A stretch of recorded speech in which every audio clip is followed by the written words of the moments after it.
सुधीर कई सालों बाद अपने गांव आता है। सुधीर बस से उतरकर गांव की चौपाल पर पहुंच जाता है। वहां पर कुछ लोग बैठकर बातें कर रहे थे।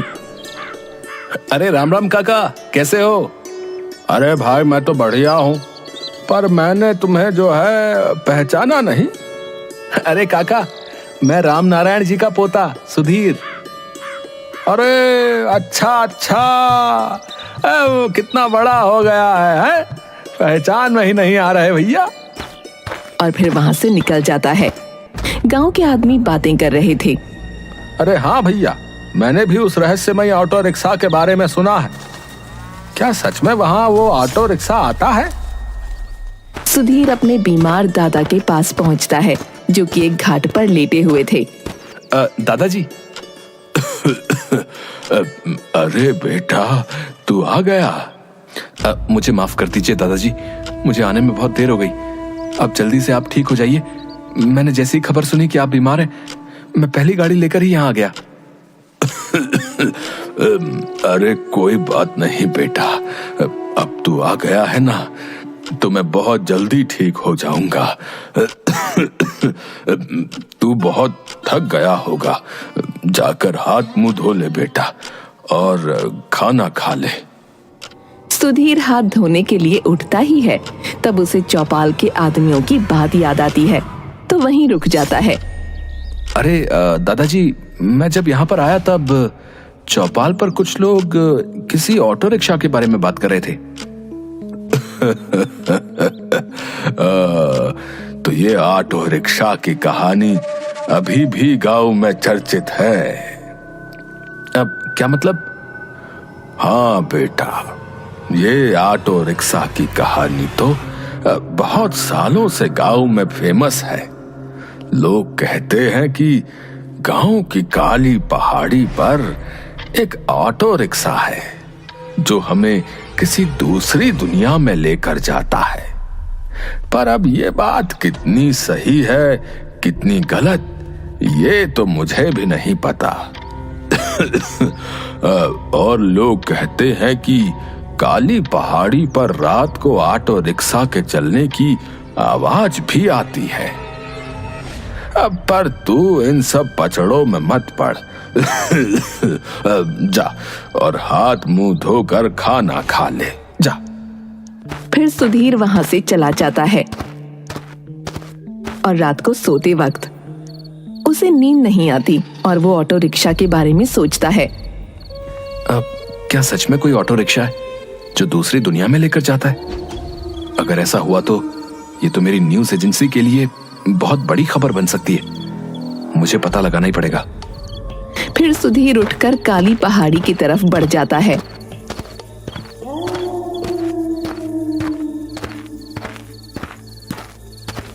अब यहां तो मुझे कोई ऑटो रिक्शा नहीं दिख रहा। थोड़ी देर यहीं रुककर इंतजार करता हूं। 3 बज गए, अभी तक तो कोई ऑटो रिक्शा नहीं आया। खैर, मुझे लगता है कि ये सच में कोई कहानी है। सुधीर घर के लिए आगे बढ़ता है, तभी उसे रिक्शा चलने की आवाज आती है। वो वहीं रुक जाता है। अरे, रिक्शे की आवाज। फिर वो आसपास देखता है, पर उसे कोई रिक्शा नहीं दिखता। वो आवाज को ध्यान से सुनता है, तो उसे आवाज पहाड़ी में से आती सुनाई देती है। अरे, ये आवाज तो पहाड़ी के अंदर से आ रही है। तो क्या वो रिक्शा? फिर वो आवाज का पीछा करते हुए पहाड़ी पर चढ़ने लगता है। चढ़ते चढ़ते वो पहाड़ की चोटी पर चढ़ जाता है।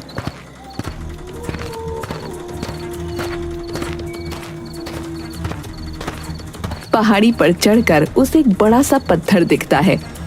अरे, ये आवाज तो इस बड़े से पत्थर के पीछे से आ रही है। फिर सुधीर उस बड़े से पत्थर को हटाने की कोशिश करता है। बहुत कोशिश के बाद वो पत्थर हटा देता है। उसे वहां एक रास्ता दिखाई देता है, जो कि नीचे की तरफ जाता है। बड़ा अजीब सा है, पहाड़ी की चोटी पर रास्ता। खैर, जो भी है, अगर रिक्शा के बारे में पता लगाना है तो नीचे तो जाना ही पड़ेगा। सुधीर उस आवाज का पीछा करते हुए नीचे पहुंचता है। तब उसे कुछ दूर पर एक ऑटो रिक्शा दिखाई देता है। अरे शायद यही वो रहस्यमयी ऑटो रिक्शा है। पर अजीब है, इस पहाड़ी की चोटी पर यह रिक्शा क्या कर रहा है? चलो कोई बात नहीं, कोई तो आगे दिखेगा ही, और जो भी इस रिक्शा को चलाता होगा मैं उसी से कुछ बातचीत करके पता लगाने की कोशिश करूंगा। ऐसा कहकर सुधीर ऑटो रिक्शा के पास जाता है। अरे यहां तो कोई भी नहीं है। ओ भैया, कोई है? कोई है भैया? हेलो? तभी ऑटो रिक्शा अपने आप चालू हो जाता है। सुधीर बहुत डर जाता है। अरे ये क्या हुआ? ये रिक्शा अपने आप कैसे चालू हो गया? कोई है? कोई है? और अपने आप चलने लगता है। सुधीर बहुत डर जाता है, वो पसीने से लथपथ हो जाता है। ओ भाई साहब, आप जो भी हो, इस रिक्शा को रोक दीजिए और मुझे यहीं पर उतार दीजिए। मैं कभी भी यहाँ पर नहीं आऊंगा, सच में। रिक्शा अपने आप गोल गोल चक्कर लगाने लगता है। सुधीर और भी ज्यादा डर जाता है। सुधीर आंखें बंद करके जोर जोर से चिल्लाने लगता है। रिक्शा अचानक बंद हो जाता है। सुधीर जैसे ही अपनी आंखें खोलता है, वैसे ही वो खुद को किसी और ही दुनिया में पाता है। अरे ये क्या? मैं तो अभी उस गुफा में था। मैं यहाँ कैसे पहुंच गया? और ये कौन सी जगह है? इसका मतलब है कि गांव वाले सच कहते थे। वो कुछ दूरी पर चलता है तो उसे एक पेड़ दिखता है जो पूरा सूखा हुआ होता है। अरे ये क्या? इस पूरी जगह पर हरियाली, पर बीचों बीच ये पेड़ इतना सूखा और इसके आसपास भी सूखा। वो उस पेड़ के पास पहुंच जाता है। तभी अचानक बारिश होने लगती है। अरे इस पूरी जगह पर बारिश हो रही है, पर इस पेड़ के पास नहीं। पर यहां नहीं, ये कैसे हो सकता है? क्योंकि यहां पर मैं हूं। अरे आवाज तो यहीं से आ रही है, पर यहां तो मुझे कोई नहीं दिखाई दे रहा। अरे तुम्हारे पीछे देखो, मैं यहीं तो खड़ा हूं। सुधीर पीछे पलटकर देखता है तो उसे कोई नहीं दिखता। कहीं कोई भूत तो नहीं? अरे भूत भाई साहब, मैं जाने अनजाने में यहाँ पर आ गया हूँ। मुझे माफ कर दो, मैं यहाँ से चला जाऊंगा, पर मुझे यहाँ से निकलने का रास्ता बता दो। अरे मंदबुद्धि, मैं कोई तेरी अम्मा हूं जो डर लगने पर मुझसे लिपट गया। अच्छा, तो तुम थे, पर तुम कैसे? मेरा मतलब है कि तुम कैसे बोल सकते हो? तुम तो एक पेड़ हो। अरे भाई, मैं कोई पेड़ नहीं हूं, मैं एक देवदूत हूं। पर तुम पेड़ कैसे बने? मैं एक देवदूत हूं और मेरे पास एक मणि थी, और उस मणि को एक राक्षस ने चुरा लिया। इस वजह से मेरी ये हालत हो गई है। अगर तुम उस मणि को लाने में मेरी मदद कर दोगे तो मैं तुम्हारी एक इच्छा पूरी कर सकता हूं। क्या तुम सच में मेरी एक इच्छा पूरी कर सकते हो? तो क्या तुम मेरे दादाजी की तबीयत ठीक कर सकते हो? हाँ बिल्कुल, पर तुम्हें उसके लिए मेरी मणि उस राक्षस से लेकर आनी होगी। अच्छा ठीक है, पर मुझे वो राक्षस कहाँ मिलेगा? यहां से सीधे कुछ दूर जाने पर तुम्हें एक झरना दिखाई देगा।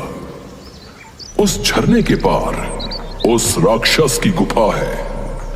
उस गुफा में जाकर तुम्हें उस राक्षस को मारकर वो मणि लेकर आनी है। पर मैं उस राक्षस को मारूंगा कैसे? उस राक्षस ने अपने मुकुट में वो मणि धारण कर ली है। जब वो मणि सूर्य की रोशनी में आती है तो उसमें से एक दिव्य रोशनी निकलने लगती है, और उस दिव्य शक्ति की वजह से वो राक्षस भस्म हो सकता है। तुम्हें किसी तरह उस राक्षस को उसकी गुफा से बाहर निकालना होगा, बस। ठीक है, मैं अभी वहां के लिए निकलता हूं। ऐसा कहकर सुधीर वहां से निकल जाता है। कुछ दूर चलकर सुधीर को एहसास होता है कि झाड़ियों में से कोई उसकी तरफ आ रहा है और जोर जोर से चलने की आवाज आती है। पर पर वो उस आवाज को नजरअंदाज करके आगे बढ़ता है। फिर थोड़ी ही देर में उसके सामने एक मदमस्त हाथी दौड़ता हुआ आता है। सभी पेड़ों को नष्ट करते हुए वो उसकी तरफ बढ़ रहा होता है। अरे बाप रे, ये हाथी तो मेरी तरफ ही आ रहा है, और वो भी इतने गुस्से में। फिर सुधीर उसे देखकर भागने लगता है। हाथी उसके पीछे पीछे आने लगता है। डर के मारे सुधीर एक पेड़ के पीछे छुप जाता है।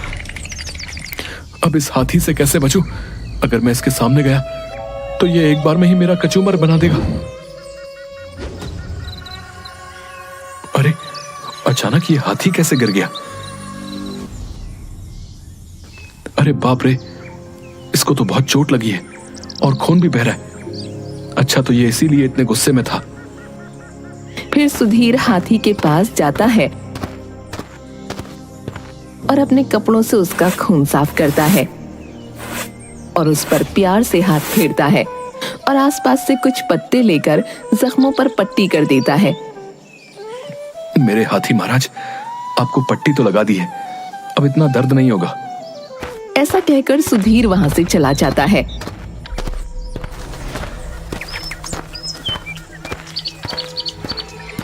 इतनी देर हो गई पर अभी तक कोई भी झरना नहीं मिला। वो थोड़ी और दूर तक चलता है। कुछ दूर चलने के बाद उसे एक पहाड़ दिखता है।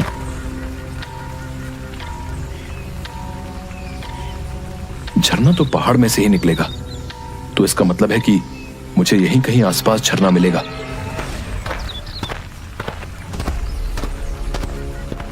अरे यहां पानी तो नहीं है, पर मेरे पैर कैसे गीले हो रहे हैं?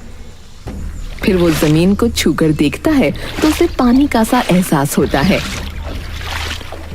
अच्छा, इसका मतलब है कि ये झरना अदृश्य है, और इसका मतलब ये है कि उस राक्षस की गुफा यहीं कहीं आसपास है। अब मुझे वो गुफा ढूंढनी होगी। वो गुफा को ढूंढने के लिए सभी तरफ देखता है, पर उसे गुफा नजर नहीं आती। वो ये सब सोच ही रहा था कि उसके कपड़ों में जो हाथी का खून लगा था वहां उसकी एक बूंद गिर जाती है। तभी अचानक झरना और पानी दिखाई देने लगते हैं। अरे ये क्या? अभी तो यहाँ कुछ भी दिखाई नहीं दे रहा था, और अब अचानक। तभी सुधीर देखता है कि झरने के अंदर से एक लंबी सी जबान बाहर निकलकर एक पक्षी को निगलकर झरने में वापस चली जाती है। इसका मतलब है कि झरने के अंदर गुफा है। फिर सुधीर झरने की तरफ बढ़ता है और झरना पार करके उस गुफा में चला जाता है। गुफा में जाकर सुधीर चुपके से उस राक्षस को देखता है।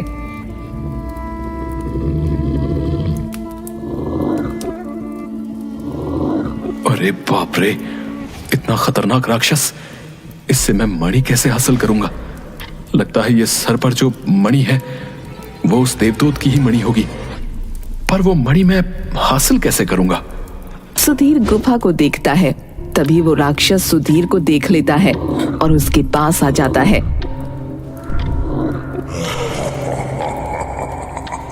तुझे क्या लगा कि तू मेरे इलाके में छुप जाएगा तो मुझे पता नहीं चलेगा?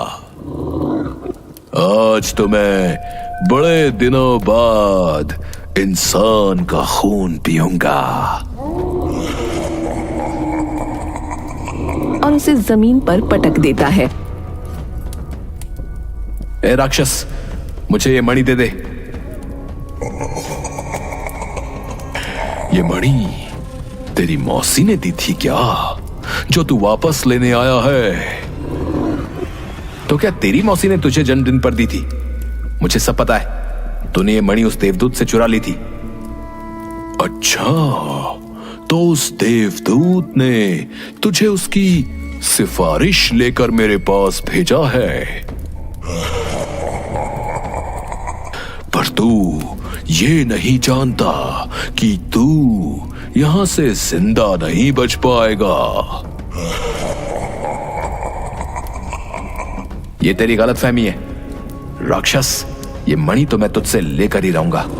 राक्षस सुधीर को खाने के लिए आगे बढ़ता है, पर सुधीर उससे बचने के लिए इधर उधर भागने लगता है। तभी राक्षस सुधीर को पकड़ लेता है और दोनों हाथों से उसे ऊपर उठाकर जमीन पर गिरा देता है। और उसे खाने के लिए आगे बढ़ता है। सुधीर जैसे तैसे खड़े होकर फिर से भागने लगता है। इस राक्षस को मैं इस गुफा से बाहर कैसे निकालूं? हाँ, अगर मैं गुफा से बाहर निकलूंगा तो ये राक्षस भी मेरे पीछे गुफा से बाहर निकलेगा। राक्षस, तू मुझे खाना चाहता था ना? ये ले, मैं तेरे सामने ही खड़ा हूं। आज तो मैं तुझे खा कर ही रहूंगा। सुधीर भागते भागते उस गुफा के पार हो जाता है और राक्षस भी सुधीर के पीछे उसे खाने के लिए गुफा से बाहर निकल जाता है। गुफा के बाहर निकलते ही उस मणि में से बहुत तेज रोशनी निकलती है जो राक्षस सहन नहीं कर पाता। राक्षस दर्द से चिल्लाने लगता है और भस्म हो जाता है। फिर सुधीर मणि को लेकर उस पेड़ के पास पहुंच जाता है।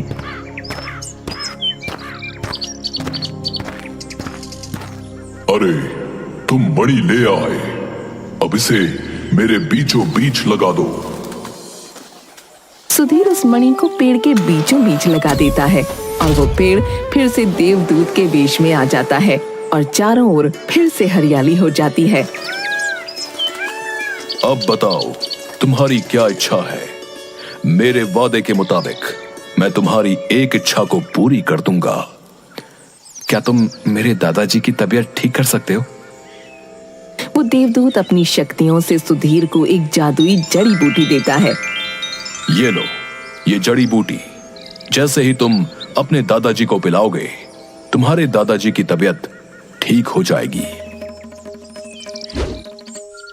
पर मैं यहां से वापस कैसे जाऊंगा? तभी वो ऑटो रिक्शा फिर से सुधीर के सामने आकर खड़ा हो जाता है। तुम इस ऑटो रिक्शा में बैठकर फिर से वहीं पर पहुंच जाओगे जहां से तुम आए थे। सुधीर ऑटो रिक्शा में बैठकर अपने गांव पहुंच जाता है और अपने दादा को सारी बातें बताता है और वो जड़ी बूटी उन्हें खिला देता है और उसके दादा की तबीयत ठीक होने लगती है।